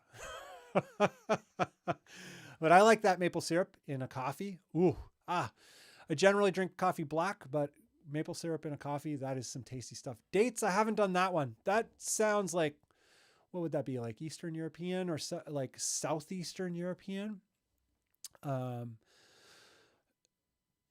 not super familiar with the dates, but I have heard of it before. I'm just not sure. Like, I don't know the sort of where it is customary, but I've heard about it. Redangle, also another Wisconsinite. Man, this is the stream of Wisconsiners. Dude, you guys should all start a band. All playing baritone. Guitar orchestra. That would be pretty sick. You could all tune like a minor second lower and just all play the open string a minor second apart in, what would that be? Like 5 or 7 intervals. And it would be a dissonant project. It would be very artistic. Jimbo Collins, he switched from using syrup in his coffee, and it's the best, switched to using syrup in his coffee, and it's the best decision he's ever made. Yeah, it's delicious. It's interesting. The few times, there's been a few opportunities I've had to introduce that to a friend. Here in Canada, you'd think in Canada that people would be like, yeah, it's like maple syrup and coffee, of course. But yeah, every now and then you come across a Canadiana person, a Canadiite,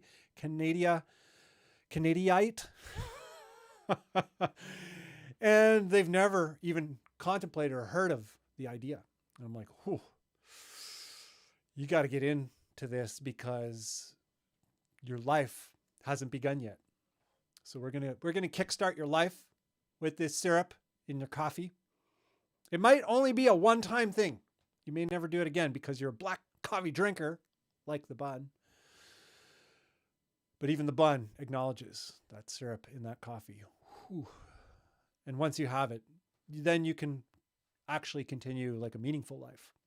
But prior to it, life is vague and meaningless and gray.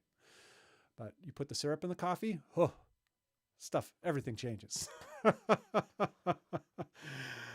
Old Canadian recipes seem to throw in dates and raisins all the time for no reason. It's true. It was one of my biggest pet peeves when I was a child. So I'm older. I'm almost 50 years old. And, I lived in a time when things were transitioning from the old ways of doing things to the new ways of doing things, the more modern era. I was born in the early 70s, right around the turn of the decade. Anyway, yeah, raisins and dates. Raisins in my area, like I lived in Northern Ontario, and for some reason, everyone had a penchant for raisins, and it would be common to go out for Halloween, and at a few houses get raisins for Halloween. And you're like, oh, this is not why I'm going out for Halloween. But yeah, raisins were a big thing. They'd be in bread. They'd be in every muffin you could think of. You know, blueberry muffins with raisins. It's like, no, get those raisins out of here. Like, you know, I like, you know, maybe Raisin Bran cereal. That's actually pretty delicious. I remember the first time I had Raisin Bran cereal, I thought only like geriatric people had it. I'm geriatric now, but pre my geriatric phase, yeah, I'm like, only geriatric people eat Raisin Bran. And then it was my geriatric grandfather, who was my best pal at the time. Like, we were thick as thieves. Like, we did everything together. And he's like, you haven't even tried it. You got to try the cereal before you hate it. I'm like, reasonable argument. So I ponied up. I had the Raisin Bran. I was like, holy shit, this is good. He's like, of course it's good. He doesn't actually talk like that. He talks with a pretty thick Canadian Ukrainian accent. One of those. But yeah, he's been out of the picture for a little while, you know, hanging out in another dimension. So I don't really have his accent on speed dial anymore. But he's always in there, him and the Raisin Bran, and, you know, camping in the middle of winter up at camp. Super fun times.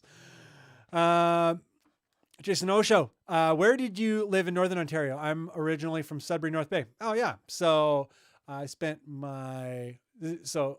Ocho here in the comments, used to live in Toronto right beside me when he lived in Toronto. And at that time we were neighbors, but we never knew each other. I lived in the building right next to my building, which is interesting. And, but he's also from North Ontario, which is where I'm from. And he's from the Sudbury North Bay region, and I'm from the Sudbury North Bay region, of course.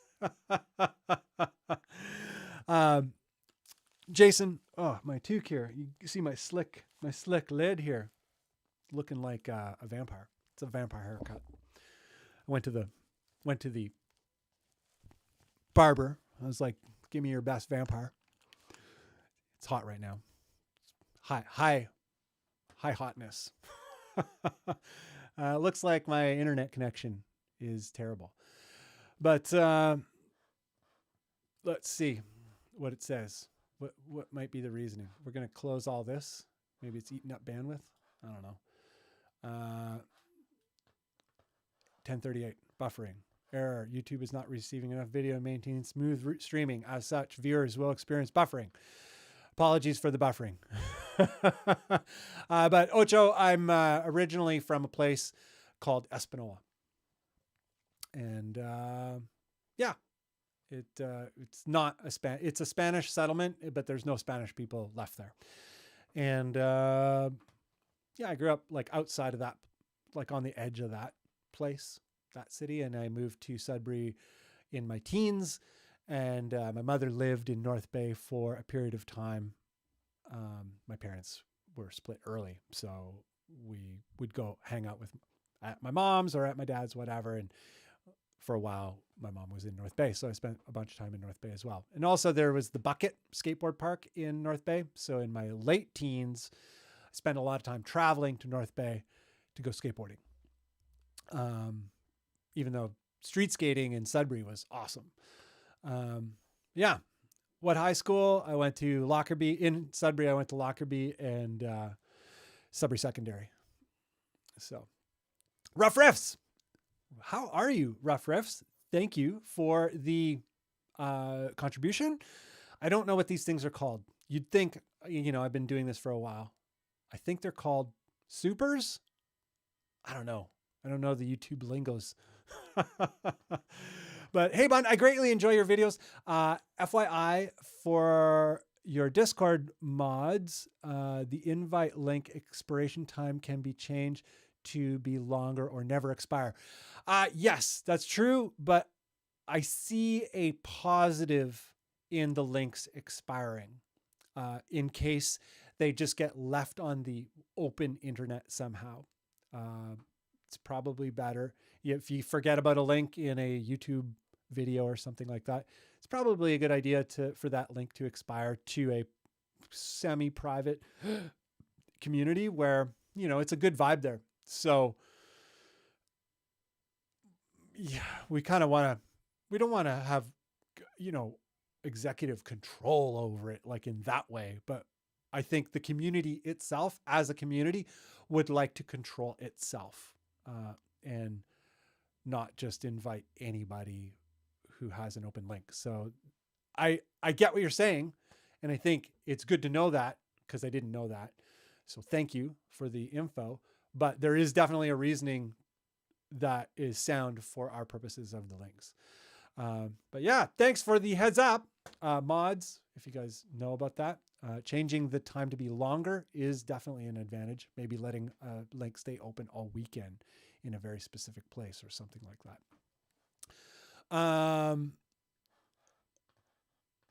Probably went to the same parties.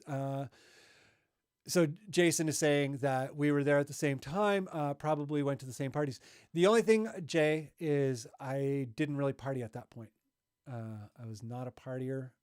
I never really did party, like ever, like party. I've been to parties and stuff like that, and I've had, you know, been to house parties and stuff like that, but I've never partied so much. Had drinks with pals, got a little too drunk a few times in my life, but yeah, never been a huge partier. So that part, maybe not. But I did work at the Rivoli. I was a bartender upstairs at the Rivoli for a while during the time that I lived beside you. So there's that. You went to West Ferris Secondary. No, I don't know anyone at West Ferris. Wild. Apoplexia says the stickers here are called super chats. Apoplexia, thank you for your wisdom and research, because I had no idea. I've probably read it a million times, but it did not stick at all. Gunky Zip, oh no, dear child, I'm so sorry. Going out for Halloween in the 80s, only the neighborhood dentist gave small raisin boxes.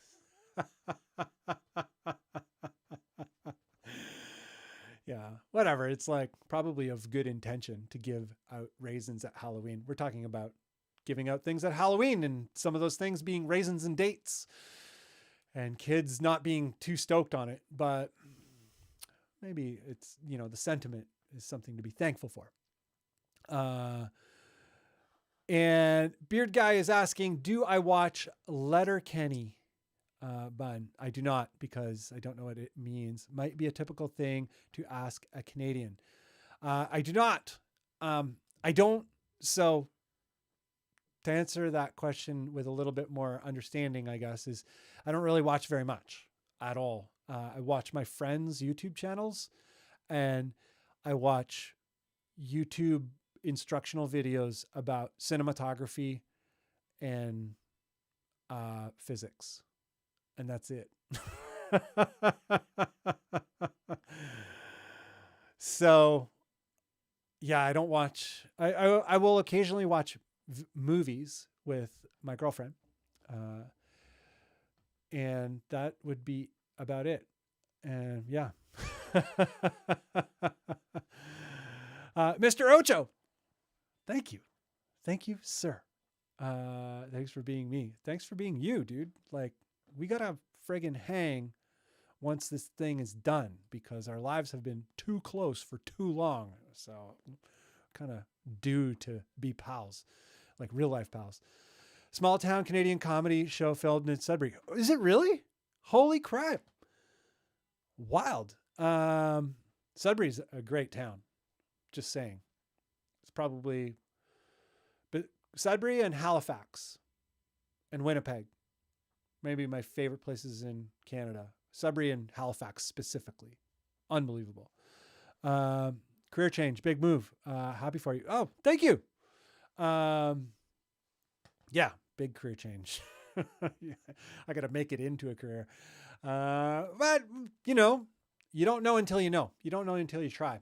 So for those of you who are kind of missed that part of the conversation earlier in the chat, I was like, oh, well, my day job is over now. And my whole thing is to just be the Bunn. Not so much like, obviously YouTube is 50% of that, and like be the Bunn, like the YouTube person, you know, whatever that means.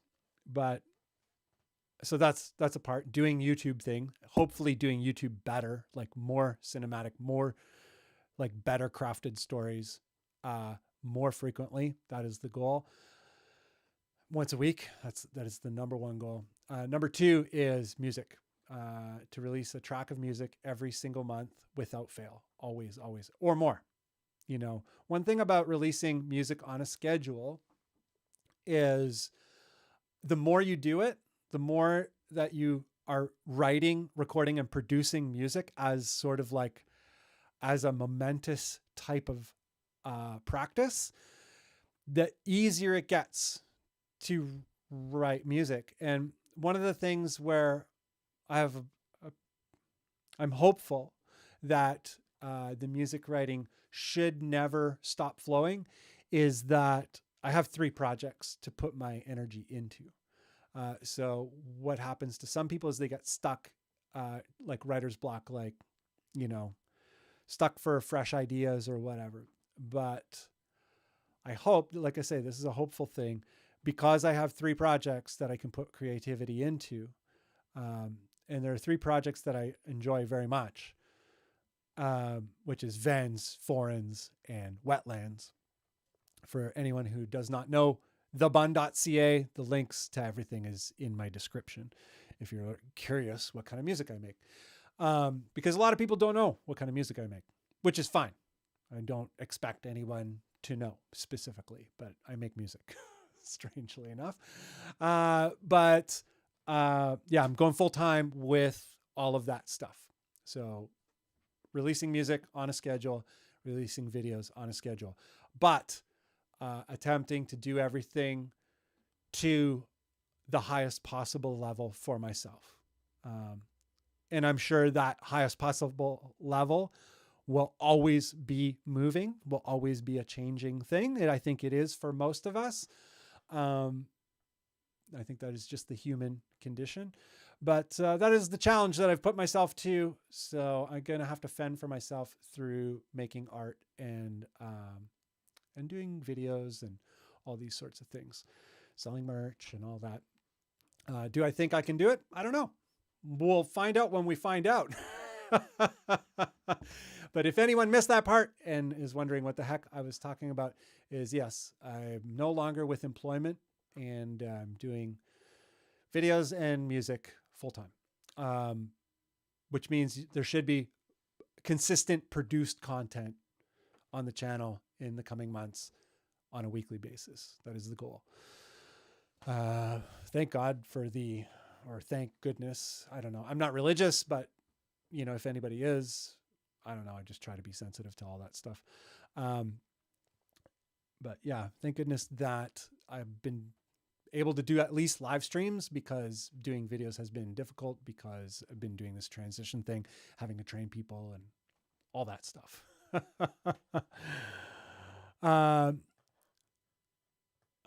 Scani's from, where are all the Scani's from? Yeah. Redangle, where I want to know where all the Scani's are from as well. But I'm going to let them, answer that. Wisconsinites, show your colors, because there's quite a few of you in there. Where are you from? What area? And what kind of music do you make? Probably heavy stuff, lower tuned. So, maybe not. I don't know. But yeah, show your colors. Put a hand up and be like, yo, I'm from this part of Wisconsin. I don't want to answer for people because I don't want to cross the boundaries of people's personal privacy, depending on what that might be. Jason Oshowski, I've got the biggest smile on my face right now. Yeah, we are from, so Jason Oshowski and I, to end that one, we are from the same area of Canada, and it seems like we've been kind of moving in parallel. And even now, we're kind of in parallel through all of this stuff, all of the music, online music life, being an online music person, musician, all that kind of stuff. I don't know what it is. But going back, world ain't, what time is it? It's 10:50. So we're going to wind her down in 10 minutes, but I'm going to go back here. Cosman says, baritone drums. So that's an interesting one, actually, something to talk about. So I was a drummer for the majority of my live music playing life. I always played guitar, but I always ended up being the drummer or sometimes the bass player.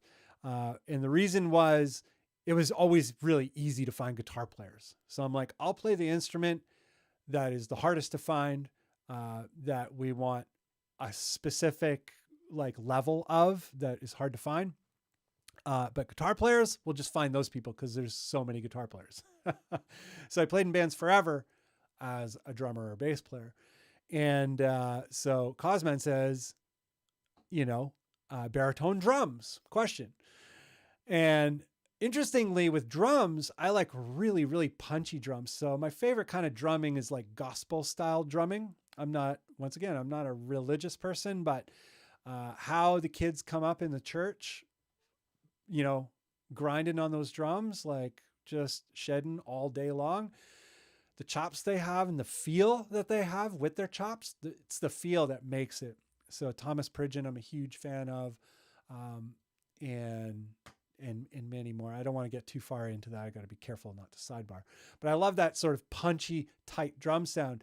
And for the longest time, most of my drum kits were like 20-inch kick, 14-inch floor tom, 10-inch rack tom. And usually, for a long time, I played a piccolo snare, and then I realized I didn't like the piccolo snare, and I was like, why did I buy this thing? And then I bought a smaller diameter snare, so 13-inch diameter snare for a while, 13 by 5, and then a 12 by 5 I also played for a while. So I actually kind of go the opposite with drums. And if you listen to my music, it's usually pretty punchy drums. I usually opt for the smaller drums within any kind of digital drum set. I find they mix better and voice better. And yeah, so I go the opposite way. I don't go low with the drums. I go higher with the drums and tighter with the drums. I don't know if Brad Sexton's in the chat, but I'm curious. Like, I think Brad likes them kind of in the middle, 12, 14, 16, 14 by 5, 14 by 6 rack, or not rack, snare drum, and probably a 22 by 20 kick. I'm going to guess, but he has punchy sounds nonetheless. But yeah, punchy drums. I'm in it. Oh no, Polak is amazing. I am a Polak. Chad Woods, what are you doing, man? Same issue here. I just filled in whatever I could just so I could play. I don't know. Whatchamacallit? Oh, Jackson Pollock made terrible art too. I like Pollock. I love his art. I guess it depends what you're interested in creatively. But yeah, he's very abstract. But Redangle says, I'm new to guitar. I'm a drummer at heart. Yeah. And he also says he makes terrible music. And yeah, I think we all do. I would say that's an interesting one. I make terrible music because, in my personal opinion, when I'm sitting at the desk, all the music that nobody ever hears, especially, not saying that the music that I make public is amazing. It's not what I'm saying at all. I'm just saying that I'm satisfied enough with that music. I'm happy enough with that music. I'm like, happy enough. Put it out into the world. But most of the music, I make terrible music as a statement. I would say that is actually very accurate. Maybe, I don't know for how many people, but for me, I would say it takes about 100 tries before I have something that I like. So my success rate is about 100 to 1 on average. You know, I don't actually count, but like I see the sessions and how many clips are triers that never make it. So it's an interesting thing to think about. It's like this as a statement and also as sort of a philosophy. And I think it keeps you in a good spot creatively, keeps you hungry to try and do better. Do better according to your own standard. I'm not saying athletic stuff like I want to be better compared to XYZ person out there. Who cares about that? Be better for yourself. Be better than the last time you did your thing. Sometimes you're not. Sometimes you're worse than the last time you did your thing, and there's nothing you can do to fix it. That is totally fine as well. I have a bunch of snoozer tunes that some people still like.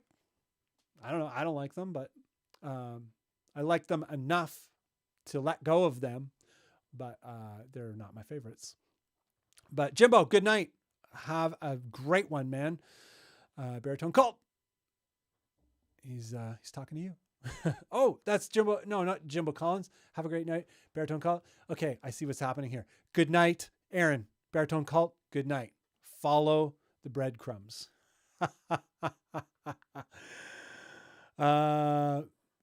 Beer guy, even the Shags get talked about pretty often, and they're comically bad. The Shags, it's interesting that you guys are talking about this stuff. This was like a big conversation with me and a friend here like 2 days ago. And we were talking about Pollock and the Shags, like in the same, same universe of the conversation. And yeah, the Shags are like kind of bad. But their story makes it even more, like way more interesting, because the Shags, something that the recording engineer at the time noticed is like, wow, they would stop, and the recording engineer just thought everything was bad. And they would stop and he's like, what's wrong? And they're like, oh, we made a mistake. And he was listening and he's like, the whole thing is a mistake. What are you talking about? He didn't say it. He was like diplomatic because he's, that's what you hire a professional to do. And, but to them, they knew what was right to them and what was wrong to them in terms of their art. And, with the recording engineer, as he started to really pay attention, he's like, oh, they're playing it the same every time. And when they do stop, it's because they do something not on script for them. So they had this uncanny ability to play this like way the hell outside music, like to be able to reproduce it live every time. It sounds like it's completely out of tune. It sounds like it has no rhythm at all. I have no idea how they sing over that stuff. The rhythmic compositions are actually pretty interesting if you dig into it. It's a hard listen for some people. For me, I don't mind. I don't really care. I just find it interesting. So my interest is higher than how annoying the music might be for someone. But yeah, if those of you who do not know the Shags, they're, I guess, like late 60s, early 70s, outsider band. The father was just like, hey, daughters, you're going to have a band and we're going to be great. And they're like, we don't know how to play music. He's like, too bad. So, yeah, the Shags, very interesting thing, especially if you go deep into the story. Knowing the story, really just like, you're like, wow, what a wild thing.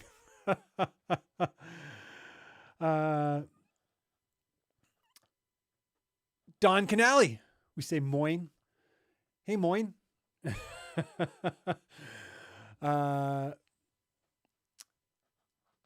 Don Canelli is from Germany, Cologne. Hello, brother. How are you? Hope all is well. Cosman says, I think in any song creation, at some point, there is the zone you hit. No matter the quality, you at some point are digging. Yeah, I will agree. If you can capture that moment, winner. Yeah. Think about, like, I'm sure this is the case with all of you guys. How many times have you had like a banging idea? It's hard to say if it's a banging idea until you actually work it out with drums and stuff. There's so many times where I thought I had a banging idea and it was a total nosedive, total snoozer. Like, oh, terrible. They were terrible ideas. Sometimes they were great though. But all the times that I didn't record it, because I'm like, it's so easy. I'll remember that. And then you don't. And then, yeah. And the number of times that I've come up with something that is simple, like really, really easy, technically easy, and just like exactly what I'm looking for. Like those simple things that are personally very interesting to you.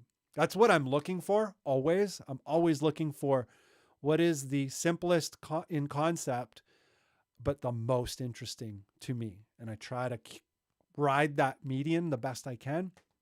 And a lot of times I end up with things more complex than I like because I get impatient and I'm like, I just need to make some music. But yeah, how many times have you like come up with what might be a fantastic idea and you just never recorded it, never cataloged it in any way, and you're like, oh, it's gone forever. And sometimes though it does come back out of the blue and you're like, ooh, this is a thing I had before. And then you kind of key into it, you're like, oh, it's that thing. And then you finally do record it and you're like, ooh, it was a banger. Thank goodness. Just going to murder my thirst. Not sponsored. Carlos, how are you, Carlos? Hope all is well. I wish I could spend more time writing music and coming up with ideas rather than spending the time needed to record it. Yeah. Coming up with like a fluid recording process is a challenge. I understand your sort of frustration with that. I hate that portion and it takes the fun out of it, at least for me. Yeah. The other thing about it, Carlos, I don't know, like I'm sure you've tried everything with this, but for anybody else thinking about it, with recording, there's nothing that says you have to record things well. You know, maybe you're not that artist. Maybe your sole purpose of any recording you do is just to catalog it.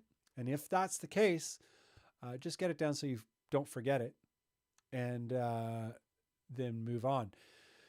And maybe it doesn't even have to be done to a click. I suggest trying everything to a click because a lot of times the click can show you flaws in your rhythmic concept, or sometimes you're not aware. Oh, look at this. I keep tying my knots here into sailor knots.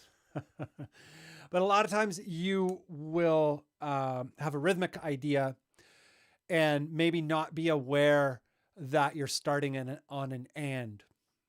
Like a lot of times it seems obvious that you're starting on an and. And what I usually do if I'm coming up with a riff and I'm like, wait a minute, this starts on an and. It's not starting on a one. Not to say you can't start on an and. It just, I will never start on an and. I will always reverse it. I'll put the and on the end. But just using that as an idea or an illuminator, if you are just cataloging your riffs, try them to a click and try to identify like if it rhythmically works out within the time segments that you're hoping for. If you're in 4/4, 5/4, 6/4, 7/4, 7/8, I don't know, whatever. Just make sure it's clicking out correctly because sometimes you can lose track of that without the click. And also sometimes you don't notice that a pickup note is at the beginning, and it's good to know, especially before you bring it to a band. Let's say you're coming up with ideas and you're trying to bring it to a band to write tunes with or develop it further. I would just stop playing if somebody's like, we're going to start on an and. I'd be like, yeah, find somebody else. It's like, it's a whole bunch of headache for no good reason. It doesn't, I've never heard it in a way that was artistically beneficial. Maybe there is an example of it. I'm not a complete lunatic in saying that it's impossible. But yeah, if somebody came to a rehearsal and they're like, let's work on some music, and they have ideas that are not fleshed out and they're going to waste my time, I will leave. Not everybody is that harsh, but yeah, it's just something to be mindful of. Especially if you're old dudes and you're like, time is very precious. Here for a good time, not a long time. But yeah, 11:05. We're 5 minutes over. Okay. Creative process drum programming is a challenge for my creative process. Redangle. I'm working on new drum packs, so maybe that can be helpful.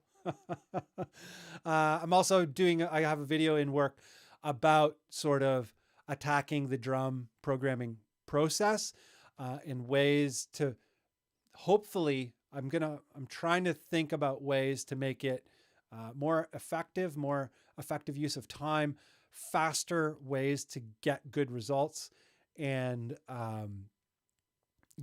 just a better understanding of the whole picture, once again, to speed up the whole process.